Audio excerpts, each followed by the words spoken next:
Vyavasayinam. In this shloka, now he tells about buddhi is intellect. Vyavasayatmika, he says the nature of intellect. What is the nature of intellect? It is very resolute, meaning determined. We say we take resolution. So resolution means a determined kind of a goal setting, or it could be a kind of thing that you are very determined to do, which is unwavering. Ekeha Kurunandana, it's always the intellect that is always resolute and one pointed.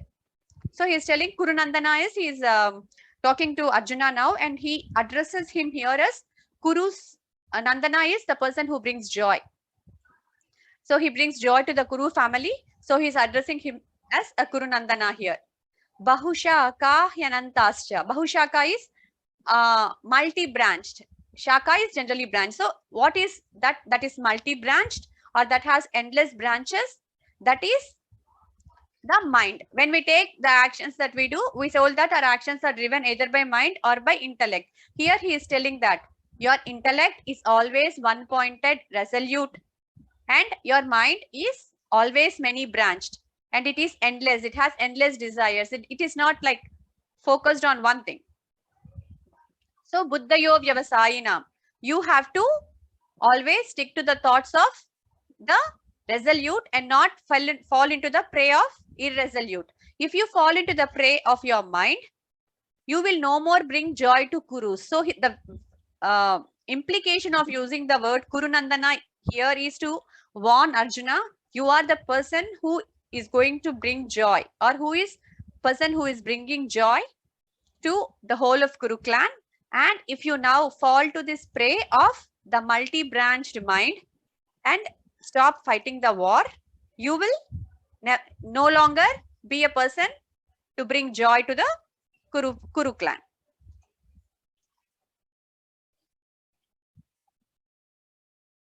So before this, I'll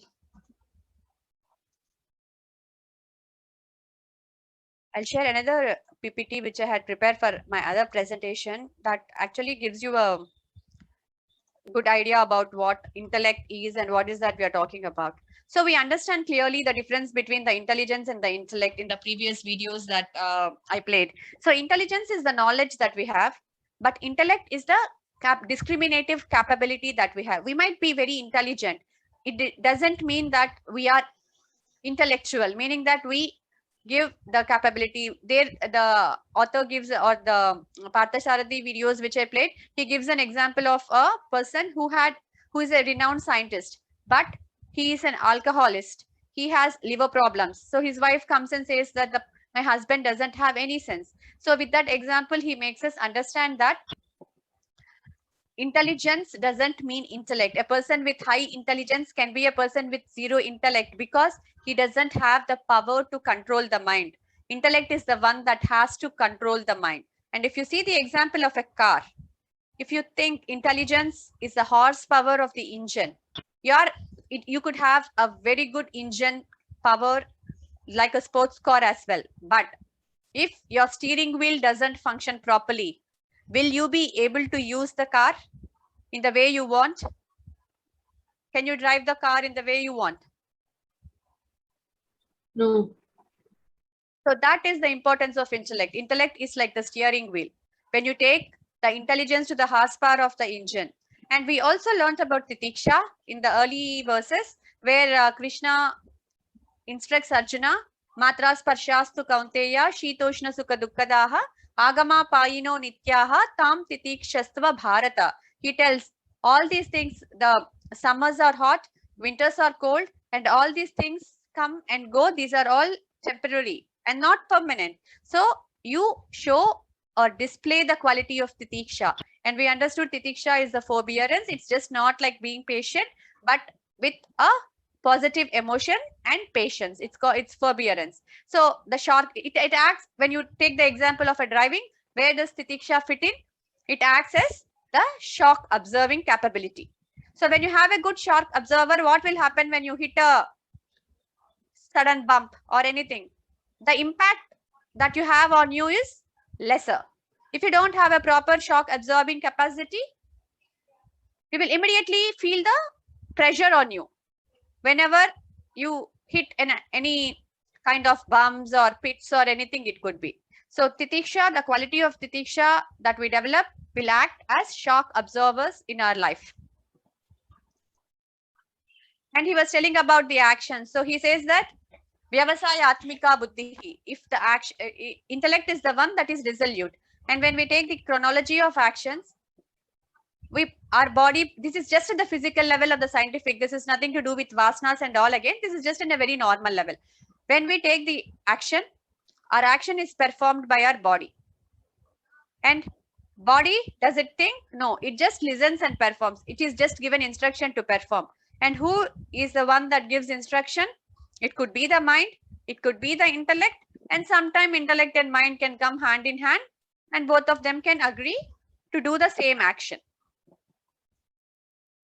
Let's see the example. So if a person is diabetic, he is fond of sweets. So when he sees the sweets, his mind says he can eat the sweets, but his intellect always wants him try to avoid it. If he eats the sweets, he is doing the action as per his mind. If he doesn't eat the sweet at that time, he is following the action based upon his intellect. And if you take a scenario of a healthy person, he doesn't have any diabetes and he is fond of sweets. When he sees the sweets, he says, let's eat it. Then intellect has no problem because there are no health issues. Intellect also says, all right, let's eat the sweet. So in this case, there is consensus from both mind and the intellect for this particular action. So there is no need for a battle.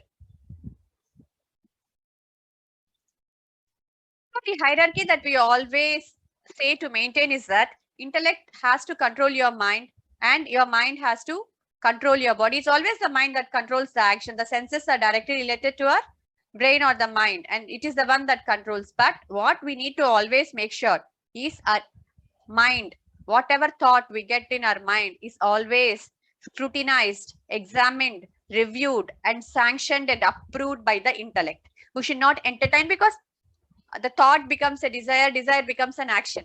So the first thing or the route where we can eliminate lot of things not happening is at the thought level. So every thought that we get should not be entertained unconsciously. You should be conscious of every thought, and that thought has to be checked, examined, reviewed, and approved by the intellect for it to turn into a desire, and that desire to an action.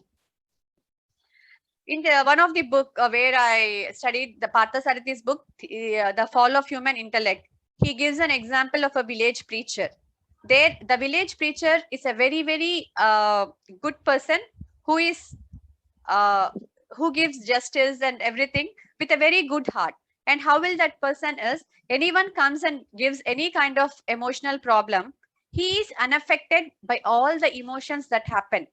He always upholds his intellect above his mind and gives the decisions, because once the mind starts, when someone comes and cries and you also feel emotional because that person is crying, your judgmental capacity will be hampered because you just go with the view of one person who is coming and telling to you the problem. So he explains, so like that village preacher, all of us should have our intellect above the cliff. Here he explains, like if you take a mountain and you have a cliff of the mountain, if your intellect is always maintained at the cliff of the mountain, mind which is emotional and clouds the issues will be only at the breast of the mountains. It doesn't have the capability to cover the peak. So you should always regain your intellect's capability at all times, so that the mind doesn't cloud your intellect and interrupts it or hampers it from taking the right actions. So human intellect should reign over mind's feelings and emotions. So this one we have seen many times, that we are the only ones in this universe who are always empowered to choose. We can choose our thoughts, feelings, actions, and responses. This is what I wanted to show you particularly in this class. He talks about intellect as a one-pointed. And he says that you always resort to your intellect and not to the mind, which has bahushaka, which is endless, which produces endless desires and which has endless twists and turns. It is not single-pointed, single-directed action. oriented to a particular goal. And what are the consequences if we disregard an intellect, which is always a resolute? That is resolute until the time we use it or we make it stronger. It is like our muscle. If you don't use the intellect for a certain period of time, our intellect becomes very weak. Even though it is resolute, it becomes dumb because we are not been using it. So let's see the general consequences of what happens when we disregard the intellect. First thing is the stress. Why are we, when we talked about the intellect, we talk very proudly that it is only the human being in the whole universe, the living beings among the species of all the living creatures, it's only the human beings who are endowed with intellect.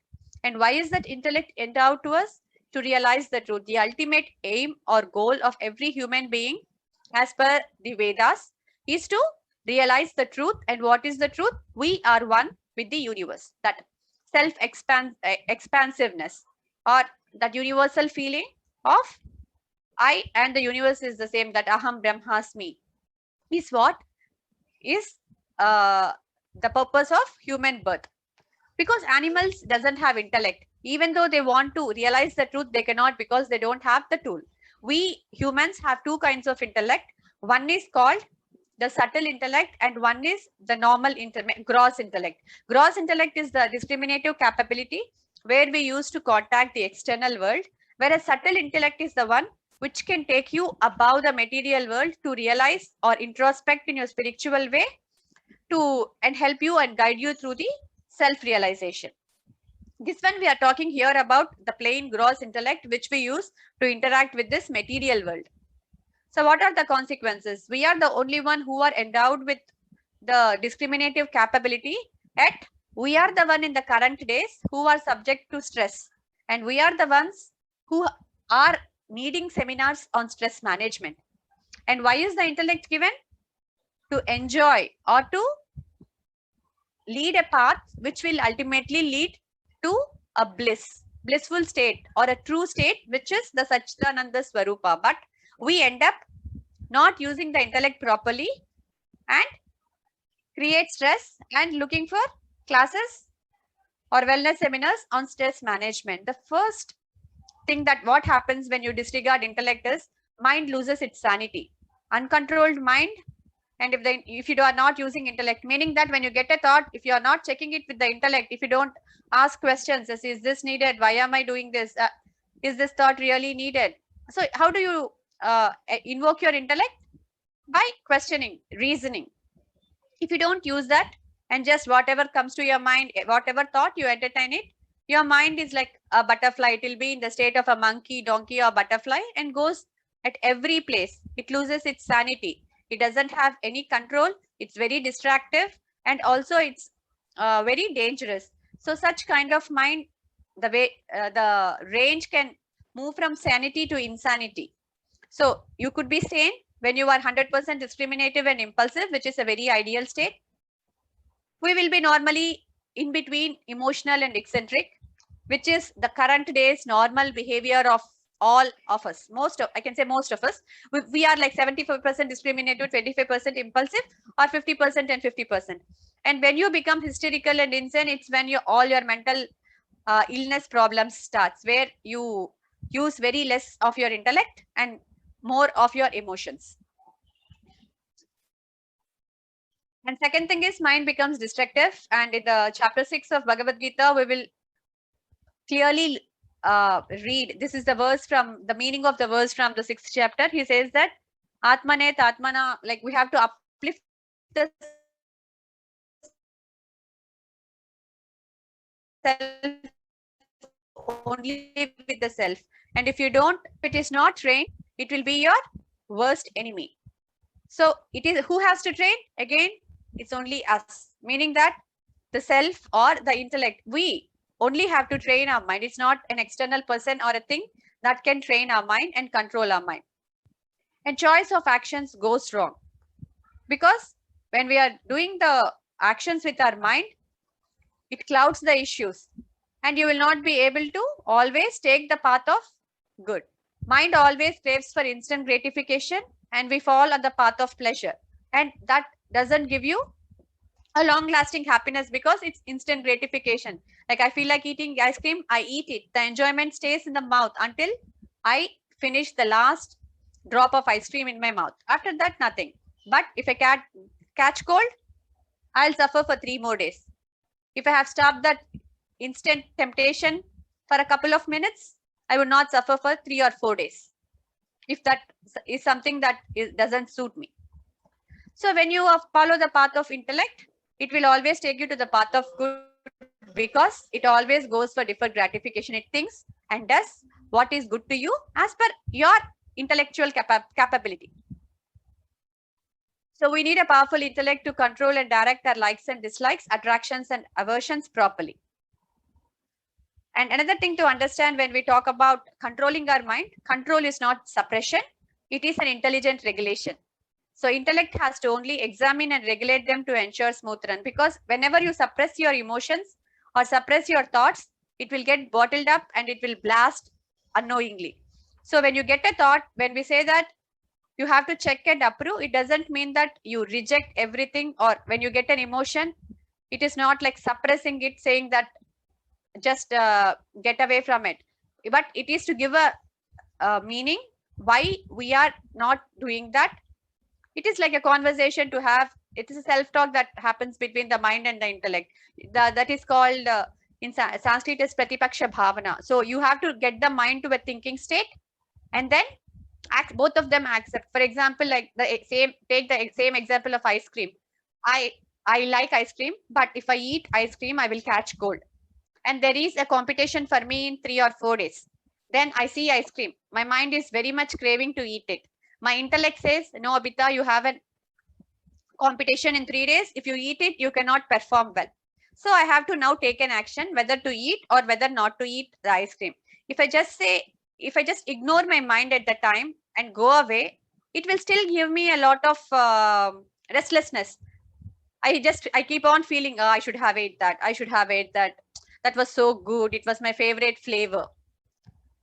But if I use my intellect to bring my mind to a thinking state, meaning that, okay, I have a competition in 2 days. Let me weigh the pros and cons of eating ice cream and not eating ice cream. What is the pros of eating the ice cream? I feel good. How long? Okay, maximum 5 minutes. If not 30 minutes until the taste of your favorite flavor is there in your taste buds. But what are the cons of eating it? I may catch cold. I might get my sinus aggravated. I might not be able to go for my competition. So this is the way you regulate your actions of your mind, or you should not ignore it completely. You should say that, we can eat the ice cream, but this is not the right time to eat the ice cream. Let's weigh the pros and cons. What is good for you now? Now, if you ask the mind after taking it to a thinking state and ask, do you really feel like eating it? Then our feeling itself will get changed when we once take ourselves to that thinking state. So that's what we mean here. Control is not suppression. It is an intelligent regulation.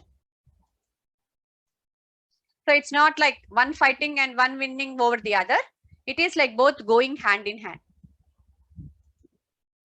And the other thing now we commonly see is following the herd instinct. Why are we following the herd instinct? Is because we don't use our intellect. We never question why, how, why. If that person is doing that way, I will also do that way. If person is earning like that, if he does that work and he is earning that much, I will also go because he is earning that. No one questions why is that happening. Will it suit me? Am I the person to do that? Take the example of free samples. How many people stand in the queue if someone has put a poster at something is given for free? No one thinks, is it needed? Not needed? What is the waste of time? And many times when I don't take a free sample, people look me like that I'm a person who doesn't know to enjoy, because they say that giving for free you don't want to take. I say that taking something which is not useful for me, standing for 30 minutes is more, I feel it more like less productive or less enjoyable, because anyway I don't want that product for the first place, because I don't use many of the things. And at the second place, the time that you're there, when you really think and act as per what you want, is it something that is appealing to you? Is it something you want to do? Then The way you take the route is different. But without thinking, if you just do, I'm doing because the other person is doing. What is your, many people go with the dieting, anything, just because that person is doing, I also do. First thing, people never think of what is my need, what is my body type, what is that I need to take. Everyone are unique. Why can't we apply the same thing for everyone? Because we are all unique. From our thoughts, from our deeds, from our actions, physically, mentally, intellectually, every one of us are unique. So we all need to have our own plans and our own ways of doing things, understanding ourselves first better. So most of us are running most of our life's course without questioning, inquiring the meaning and purpose of it. The intellect hardly plays a part in the pursuit of a life, and hence it leads to the state of confusion and chaos. And disregarding the intellect is the main reason for stress and restlessness of mind. And this is also very true that if the thought is entertained without checking, it produces lots and lots of desire. They multiply like virus and bacteria and destroy our mental peace. And without knowing the truths, without using our intellect, we also tend to have egos and complexes, like how this bulb here thinks that it is bright because of itself, not understanding the truth that it is glowing because of electricity. In the same way, the life factor being the same within all the living beings, still we tend to show up lot of complexes. It could be inferiority or superiority complex or both. So these are the points I just wanted to touch base upon, as what are the consequences if you disregard the intellect, because the verse now here is about the function or the characteristics of intellect. The characteristic of intellect will be used only when we are using our intellect. When you are disregarding the intellect, it will not function as per the way it has to function. Take for a reason any kind of electrical appliances. It could be the best in the world.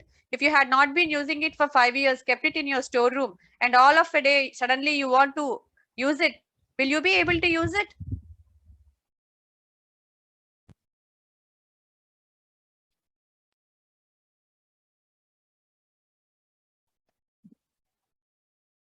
Will we be able to use it? No.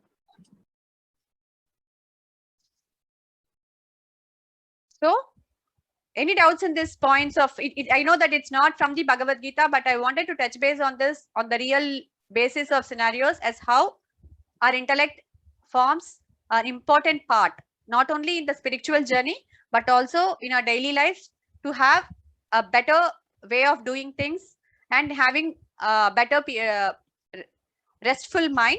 We need to use our intellect for maximum things. And here he says to take the resolute of the intellect, which means always keep goals. Don't do things without having a goal. What is the advantage of having the goals? Whatever goal it could be a personal goal, it could be a family goal, it could be any kind of goal, it could be a daily goal or a long term or short term.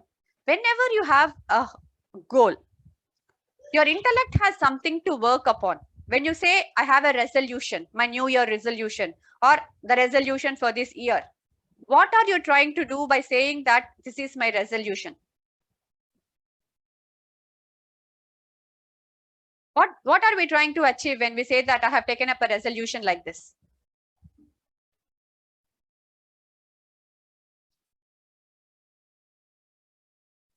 Trying to be disciplined and have some focus in whatever we are planning to do.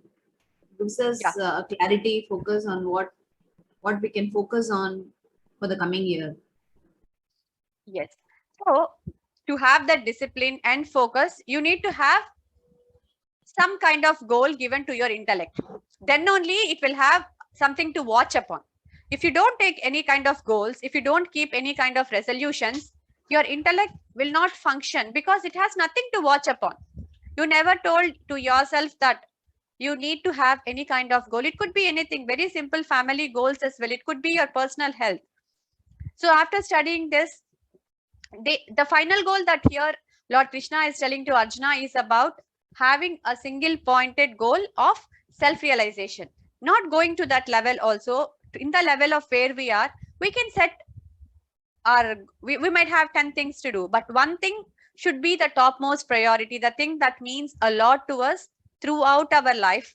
We should have at least one goal that we can all focus our intellect upon, irrespective of time, day, and all.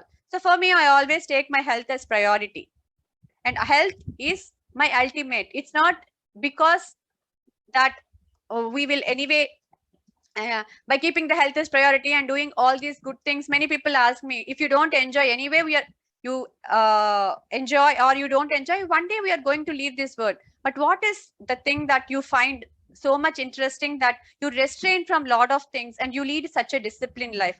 The only answer that I give to them, whoever asks me this question, is I know that for me this is enjoyment. First of all, for me being disciplined is my enjoyment, because that is how I see things.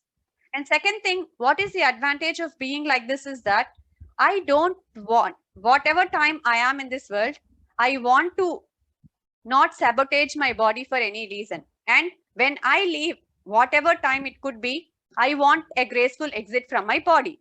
That is my goal that I am very much hooked upon to. And because of that goal, my mind doesn't go into the other channels of enjoyment, because my intellect always tries to bring back my mind. It could be waking up late. Even I really cannot wake up late after 10 o'clock. So the thing that has been programmed because of the strong goals. So it's always good if you keep any goal, unwavering goal, at least one strong goal that you can look forward throughout your life. And can anyone deny health and mental wellness will not be goal for anyone? At the end of the day, what is that we can enjoy if health is lost?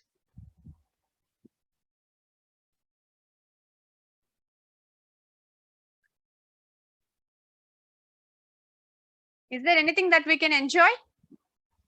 We might be having a lot of things, but if health goes for a toss, can we enjoy anything? No, Abhita, health is priority. So every one of us can keep a strong, see, when you keep health as priority, it will always boil down to the holistic thing. So when you are so much determined on keeping to such an extent that you are not going to deviate from it, that will automatically shape the activities that you are doing. So your intellect will always be saying, your mind might not listen initially, but if you have given, this is my resolution for the rest of my life, your intellect will always work on that. Whenever we are moving here and there, it will always show up and say, this is not what that will take you to meet this goal. If you want this goal, don't do this. Yes.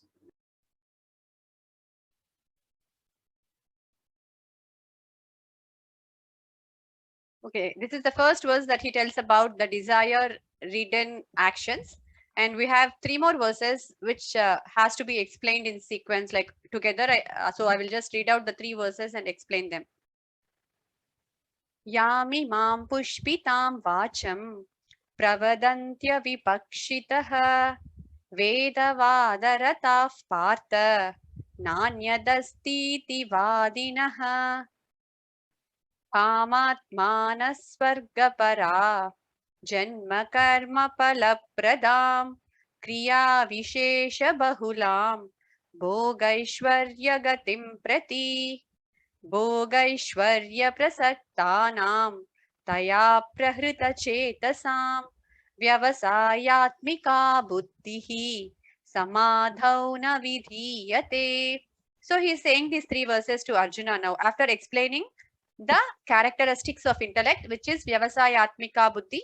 He is saying there are unwise people who utter flowery speech, rejoicing the letter of Vedas, O Partha, saying that there is none other than this, there is nothing else other than this, and obsessed with desires, with heaven as ultimate goal of birth and action. Many specific rites for attainment of pleasure and power are performed by such unwise people. Those who are attached to pleasure and power and whose minds are drawn away from that flowery speech, have no determined intellect fixed in samadhi. So he is trying to explain him, saying that there are people in this world who are acting. Even the knowledgeable people also, who has read Vedas, scriptures and all, they tell very flowery words from their mouth. And if you ask them why are they doing all these things, they tell that they are doing all these things for the attainment of heaven, for the attainment of, still that they are not seeking the path of truth and going behind the truth. Still they are going for the paths of enjoyment. And until the time you are working for giving pleasure for your mind, you will never integrate your intellect with anything. So he's again warning here. You integrate your intellect. Vyavasayatmika buddhihi samadhauna vidhiyate. Only when you integrate your intellect, you will be able to reach the state of samadhi. Samadhi is the state of concentration or the God consciousness. For that, you need to first integrate your intellect. We will just see the three, what is the context of saying. So Vedas are our basic scriptures of truth. And we have 4 types of Vedas: Rig, Yajur, Sama and Atharva. And there are 4 segments in Vedas. One segment, we have mantras, which are the chants. And we have something called Brahmanas, which are the injunctions for many diverse rituals. Like they are the ones like doing yajna and all of these kind of things, which prescribe us to do certain kinds of rituals for getting certain types of benefits. All these things are mentioned in Brahmanas. And we have Aranyakas, which have outlined various methods of subjective worship. And we have finally the Upanishads. So Bhagavad Gita comes under the category or division of Upanishads, which is the philosophical teaching of supreme reality. So what Bhagavad Gita teaches us is that philosophy of the ultimate truth.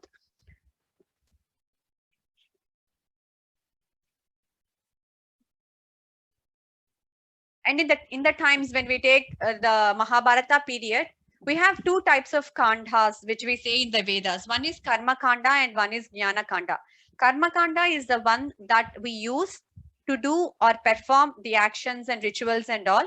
And Jnana Kanda is for the time where the people used to understand the ultimate truth and act as per it. So for such people, there used to be a Jnana Kanda. And for the people of actors, there used to be Karma Kanda. And during this time of war, which it happened, the Dwapara Yuga at that time, they were all mostly into the period or the reign of Karma Kanda, where they were performing lot of rites and rituals. But what happened even from that time is that the rites and rituals which had been performed or which has been prescribed to be performed became the ultimate goal of that person. And not beyond that. The ultimate goal of Vedas, we might ask a question: if seeking the ultimate truth is the only way or the ultimate crux of every human life, why are all these things also prescribed? Why is not that ultimate formula given? Because we are all coming from different mental states. The same medicine will not work for everyone.